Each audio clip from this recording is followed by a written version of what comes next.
Hi, friends. Long time no see. I am Rainy, if you're new here. Um, I guess. Hi, friends. Long time no see. I'm Rainy, and welcome back to my BookTube channel. If you are an old friend, if you're new here and um, you're new from my cross-stitch content, I also sometimes, apparently, very rarely these days, do booktube.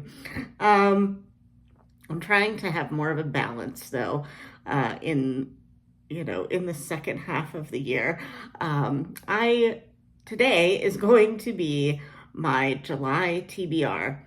Now, I have been in a reading slump for quite a few months now, and not necessarily that I don't want to read.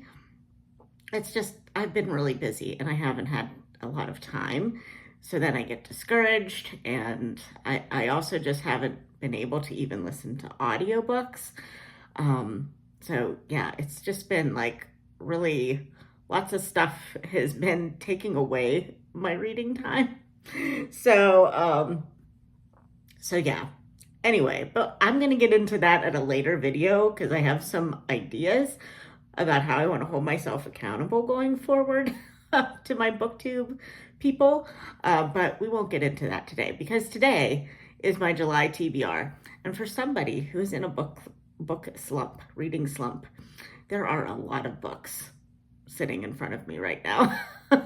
So we'll see how this goes. A lot of them I may try to listen to on audio if I can. I don't know. We'll see. But anyway, you don't need to hear my existential crisis on reading right now. Let's get to the TBR.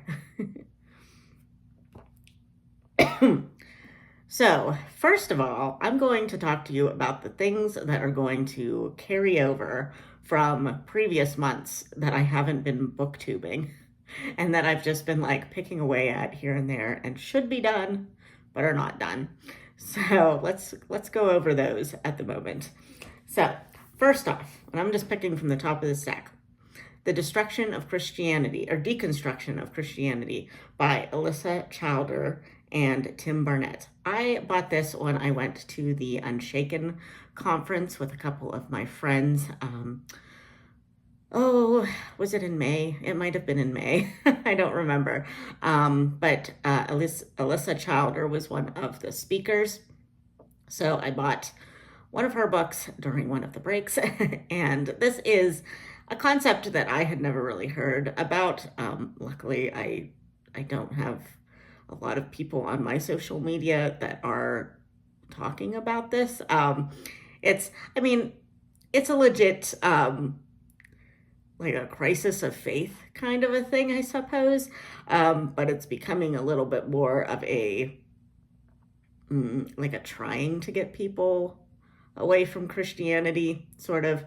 Uh, so I've been just interested in learning about what deconstruction of Christianity is. So I wanted to pick this book up. It's a little bit slow going only because, it's very information based. And I do kind of have a issue with keeping my interest in some nonfiction, but it's very interesting and kind of depressing if you're a Christian and you just want people to come to Christianity. You don't want people to be trying to get people away from Christianity. So it's very depressing, but hopefully there will be some hope in it somewhere. I don't know. And then along the Christian nonfiction vein, I am reading Women of the Word by Jen Wilkin. And I was given this, I think, as a birthday present from my friend Felicia feels like a long time ago now. So I was in need of a new study. And so I decided to pick this one up. This one is a little less, like, it's not really a Bible study, like a devotional or anything like this. This is more like informational and like giving you tips on how to study the Bible. So I ended up also picking up an actual book of the Bible study that I'm starting in well, I'd already started it, but it'll be like my July study. But this one I've just been wanting to read and hear her tips. So I'm just kind of reading it like a nonfiction book. I'm not she does have like questions at the end of each chapter, but I haven't really been doing that. I've just been reading it for the tips and the info. So, but so far I'm really liking it. She has a lot of good stories that are kind of funny and relatable. So yeah, I'm enjoying this, and I'm actually I think I'm about halfway through it. It's a small book, so hopefully I'll get this one done closer to the beginning of July than not. And then the last one that I should have been done with a long time ago, but I'm a bad rereader, and that is Wives and Daughters by Elizabeth Gaskell. I have read this multiple times. I've listened to it on audio, but this time I wanted to go back through it physically and just like tab. And I've kind of gone a little overboard on the tabbing, but that is also what slowed me down a lot. But I'm enjoying that kind of read, but it's just taking me a very long time. And because I am a slow rereader and I just like don't pick it up as readily as like a new book that I don't know anything about, I don't like gravitate towards this one, even though I love it. So I have to like dedicate a time every day to be like, okay, you got to read at least 10 pages of this 760 some page book. So this may take me the entire year, but that's okay. I'm fine with it. I love this book, and I will take as long as it takes for me to tab out. I might have to get new tabs, but tab out all my favorite parts. So I think that right now, those are my only 3 carryover books from May, June, maybe some April. But now let's talk about what's happening in July, and that is Jane Austen July. Yay!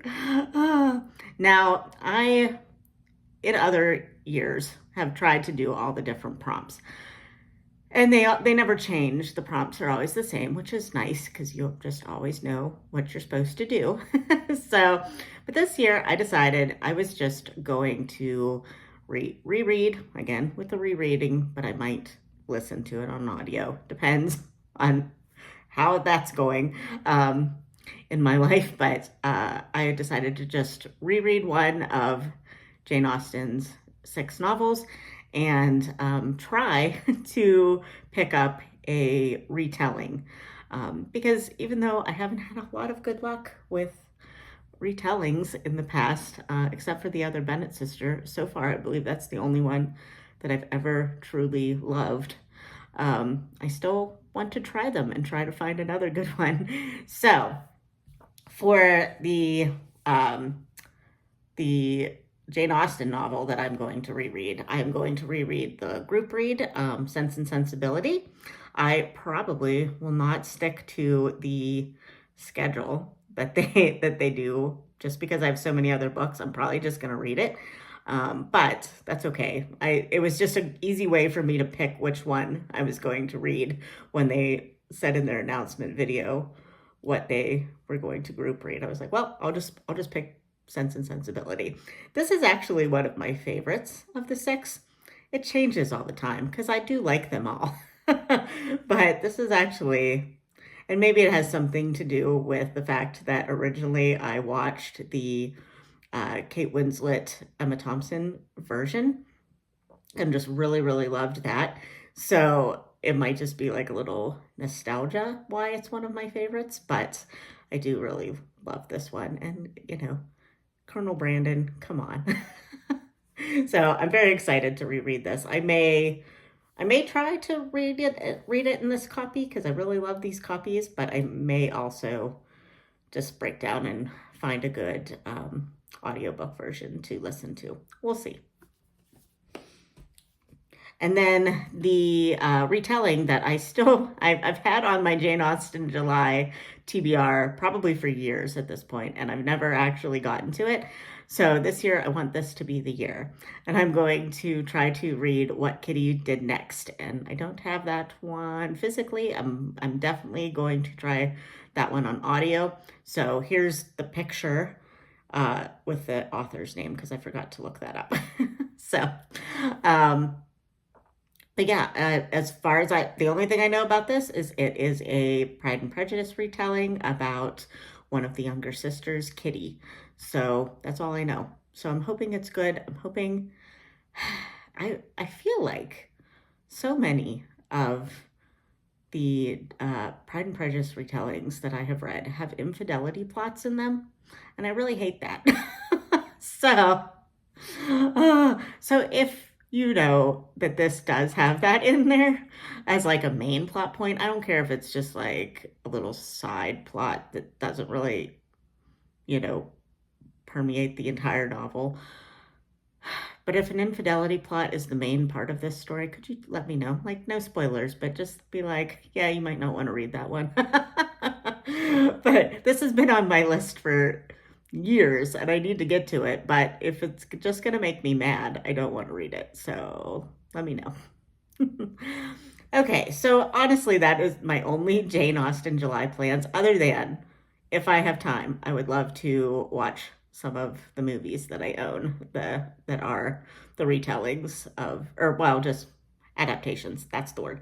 And that's also one of the prompts for Jane Austen July, and I always love to try to do that. So I may I may watch the version of Persuasion that I have, not the new version that was that Netflix? I don't remember, but yeah, I'm not gonna rewatch that. That's a few hours of my life I'll never get back. But but a good one that I have been told, and I don't actually know if I bought the DVD a couple years ago. I don't know if I ever actually ended up being able to watch it. So, and I didn't grab it because this was like off the cuff. I was like, if I don't film right now, I'm not gonna film. So I didn't grab everything. But yeah, that's my only other Jane Austen July plan. But I'm very excited. I love Jane Austen July. I love Victober. I love Middle Grade March. Uh, those are like the three big ones. So I was like, you got to get out of your slump by Jane Austen July, because this is the start of, exciting classic readathon season. So, uh, all right, enough babbling because I got to get this done. Okay, sorry, I need to regroup. Oh, okay, so now we're just going to get into the random other books that I'm either buddy reading with people or just decided, hey, why not throw this onto my July TBR? You don't have enough big books to read, just go for it. So the one that I am going to be starting July 1st, tomorrow, with my friend Joe is The Trail of the Serpent by Elizabeth Mary Braddon. Oh gosh, Mary Elizabeth Braddon, a Victorian sensation author. And I have read Lady Audley's Secret by Braddon. That's Braddon, right? If I'm wrong, I'll put that below. But I've read that one, and I've read one other one by her, and I'm blanking. But I haven't read many, but I've liked both of them.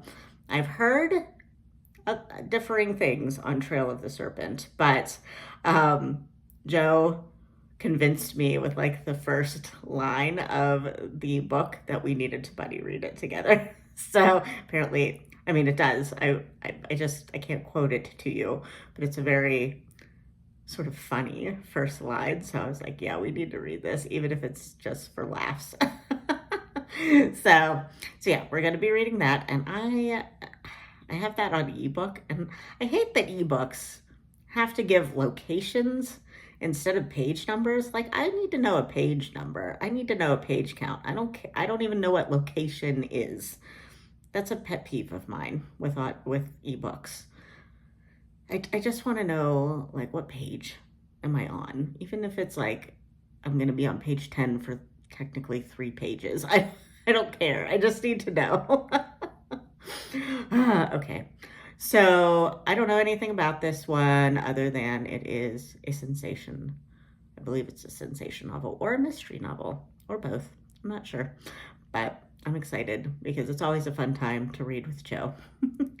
Okay. So then,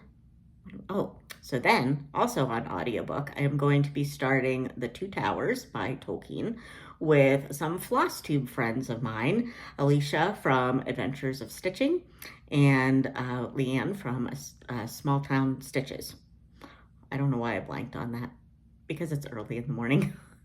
So anyway, we listened to the Fellowship of the Ring a couple months ago, and just, various busy circumstances, we're just now getting to The Two Towers. So I will be listening, hopefully, if it's still available, to the Andy Serkis version, who played Gollum in the movie, and because he is awesome at voices. So it's like listening to a multi-cast recording when it's just one guy. So it's brilliant. So I'm very excited to get back to that one. We'll be starting that one tomorrow too as well, I believe. Which, if you're watching this, I don't think I said, but this is Sunday, June 30th, as I'm filming this. So I got one day to get this TBR out. So yeah, we're starting that tomorrow. And then also with a floss tube friend, Alicia, I am going to be restarting Little Dorrit by Charles Dickens. I had a bad audiobook version of this the last time Alicia and I tried to listen to it. She has read this book before. I had never done it, and I was going to try to follow Katie from Books and Things, her schedule that she's doing for like the next couple of years, but I just couldn't, I didn't understand what was happening. I wasn't like, I don't know if I wasn't paying attention or the narrator was just bad. I just didn't like it. So I bought this copy, huge copy, although a lot of this is appendices. So it's not as big as it looks, but it is like 800 some pages. And I found another audiobook version on Everand that is way better. I like the author or the narrator way better. So I'm going to attempt to listen to that and also kind of follow along with the physical book, because I feel like with a lot of Dickens books, they have so many characters, so many subplots that you just can't, unless you're not doing anything else but just listening to the audiobook, you're going to miss stuff. And I think that was my problem the last time. So we decided to restart it. So we're restarting this today, actually. Or actually, we started it yesterday. Yeah, so I got one chapter in. So, but we're still on the parts that we already read last time. So, but so far, so good. I understand the first chapter better than I did the first time. So already a plus. Yeah, so this follows little Dorrit. I'm assuming that's her. She is she lives in a jail. Her father is in debtor's prison, and she grew up in the debtor's prison, but she is allowed to leave, obviously, but she comes back every night to sleep at the jail. And this is just her life story about kind of getting out of that kind of environment, I guess. So very excited to reread this book with a new audiobook narrator. So yay. Let's see. Oh, also another book that I do not have yet, but I have been told is coming, is the advanced reader's copy of the next Frostfall Island mystery series by London Lovett. And I will pop a picture of it up here, what it's going to look like. And it will be released on, I believe, July 29th is the release date. It's the end of July. So if I got that wrong, I will update you later. But But when I get that, obviously I'm going to try to get to that one ASAP. I love the Frostfall Island Cozy Mystery Series. It is, if you've been around a while, you know that I love the Port Danby Mystery Series by London Lovett. And that was like, it is like my favorite of her series so far. But I really have been enjoying the Frostfall Island Mystery Series as well. And probably will jump to my second favorite of her of her series here soon. Yeah, and this one is set on the East Coast on a small island in the Atlantic.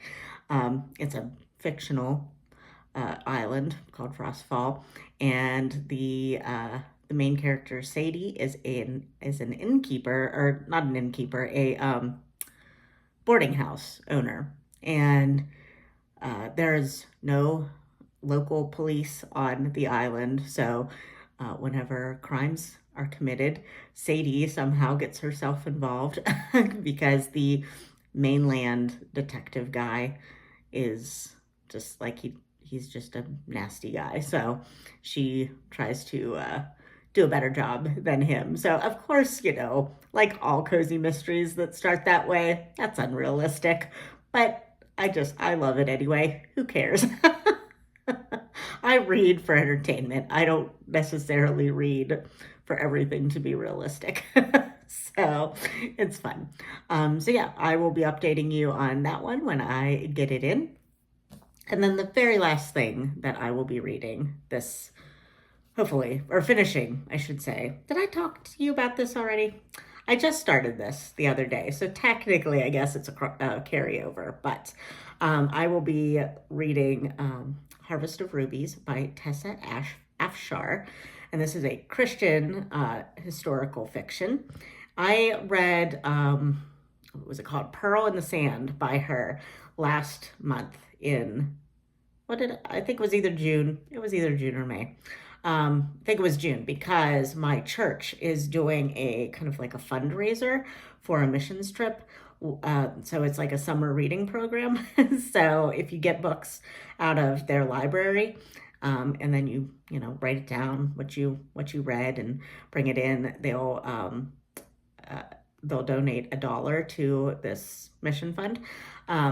So I read Pearl in the Sand by her, which was a biblical historical fiction that followed the story of Rahab, reimagined the story of Rahab the harlot. And this one is not, I don't think it's complete biblical fiction, although the prophet Nehemiah is part of it. So it might be, I don't know. But this one follows Sarah, who is a very intelligent woman who gets kind of hired as a scribe for the Queen of Persia. So it's all about her court life and meeting a man. Of course, it's a romance because Tessa Afshar definitely puts romance in there. but yeah, I don't mind some romance sometimes. I'm just not it's not my main go-to thing. But this one has enough other things involved that I don't feel like that the romance part is like the only part of the book. So so far I'm enjoying this, but I'm only about 3 chapters in, and I'm listening to it on audiobook, even though I got the physical copy out of the church library. So actually today, if I make it to church today, I should probably renew this. If not, I think there's a website, but we'll see.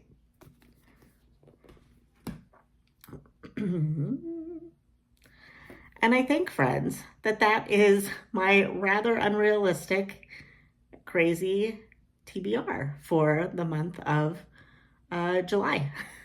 So I'm happy to be back on BookTube. I'm going to try to be better for you guys that have been here since the beginning.